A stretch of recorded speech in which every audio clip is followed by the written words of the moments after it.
Filipino scams during emergencies. 7 classic stories.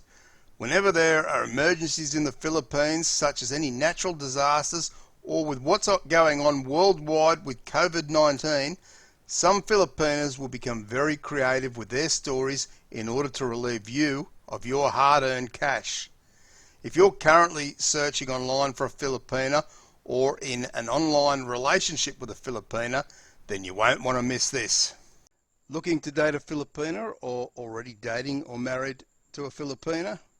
I use my experiences around my relationship with my Filipino wife of 6 years, as well as my professional experience as a qualified relationship counsellor for over the past 10 years.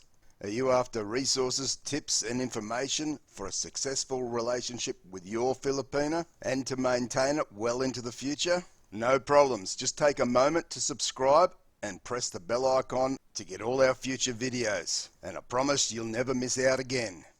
Over the past couple of years of me doing YouTube, many people have left me comments on the stories some Filipinas will come up with to try and get your money. The number of Filipinas doing this usually increases around natural disasters in the Philippines, but also at the current time with what is going on with COVID-19. Many of these stories they spin, you may sit and have a little laugh to yourself because you think surely no one would fall for that. But the reality is that many foreign men will fall for it because the Filipina has worked her magic on him, and he may be believing in the Filipina that she has feelings for him and that he may be developing feelings for her. Yes, even in a very short time. Once she thinks you have feelings for her, she will then play to your good and caring nature. She will target your emotional side by telling some stories she of course has made up, but she may very well get you believing in her story and getting you to send money to her. All of course under what we in developed countries may call false pretenses. Some Filipinos will look at it as survival. Just a quick shout out to the Philippines' #1 dating site, who is today's sponsor of this video.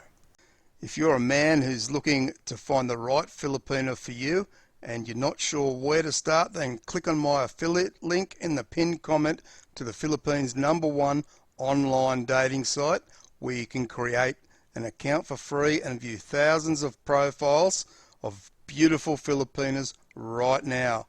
Many men in our YouTube community have found the love of their life on this site, and you can too. You really have nothing to lose. So here's the 7 stories that Filipinas may tell you in order to get your money during emergencies. Number 1. After chatting to you and finding out that you're a dog lover, they may tell you that they have a small puppy who's very sick and may need to go to the vet, or maybe the vet has even told them that the puppy needs medicine and they don't have any money. This story, as an animal lover, will tug on your heartstrings, and typically she'll be a very good actor. You may be on video chat with her and she will have the tears streaming down the face and she'll seem rather distressed. You'll feel compelled to help her out. After all, she's only asking for 2,000 pesos or around $50 US. Number 2 is the classic relative is sick story. This is such a common story that some Filipinos never really seem to get tired of telling in order to get money.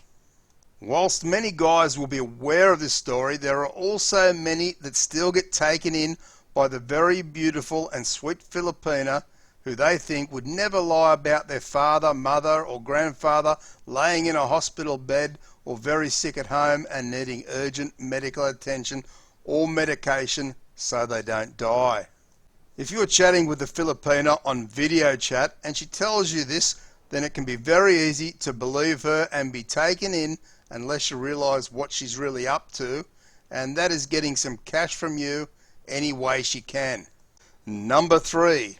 After a typhoon hits, some Filipinas find this as an ideal time to make vast amounts of money by saying they're raising money to help victims of the typhoon. They may show many pictures of the devastation and say all the proceeds will go directly to the victims and their families. They may even have a GoFundMe page which you think everything looks legit. This is why in the Philippines you need to be a registered charity to collect such money. So if you want to help during such emergencies, find a good and registered charity on the ground in the Philippines where you know your money is likely to get to the people you intended it to get to. Number 4. Other common stories around storms or earthquakes is that the roof on the house is blown away or fallen down and now the rain is coming inside. These Filipinos will paint a very descriptive picture of how the family is suffering and how they know someone who can fix the roof within a day or two, but they just don't have any money. Or they may tell you that because of the storm or earthquake that the electricity has gone off and all the food in their refrigerator has gone bad and now they have no money to buy food. Again, they're playing on the fact that you're a sensitive and kind man and they know to you sending $100 may not be such a big deal. I wonder just how many other men they're also telling the same story to at the same time she is working her magic on you. Number 5. And this one can really happen at any time, but usually once she's been chatting to you for a few weeks and has you believing in her and trusting in her, all of a sudden she'll let you know that she's had to pay money out for a family emergency of some kind, and as a result she couldn't restock her sari store. Now, she'll have no income and won't be able to eat is what she'll be telling you. She will appear desperate and may not come out and ask for the money until, that is, when you ask her if you can do anything to help her. Right there, she's thinking, bingo, I've got him, and of course, she'll have all her details at hand so you can send her money via Western Union straight away. Number 6 is that she'll tell you she has the landlord from hell and he's always making unwanted advances towards her and threatens to kick her out should she resist those advances. Now, for sure, this can happen in the Philippines and probably anywhere else in the world for that matter, but some Filipinos will feed you the story even though it's not happening to them in order for you to send money. Typically this won't be in the first couple of conversations, as she'll want you to have developed feelings for her, because if you care for the woman then you certainly don't want a creep blackmailing her, right guys? Equally around renting, she may just say that the landlord has kicked her out with no good reason, or she could say that the landlord's relatives needed somewhere to live and now she becomes homeless and is living on the streets.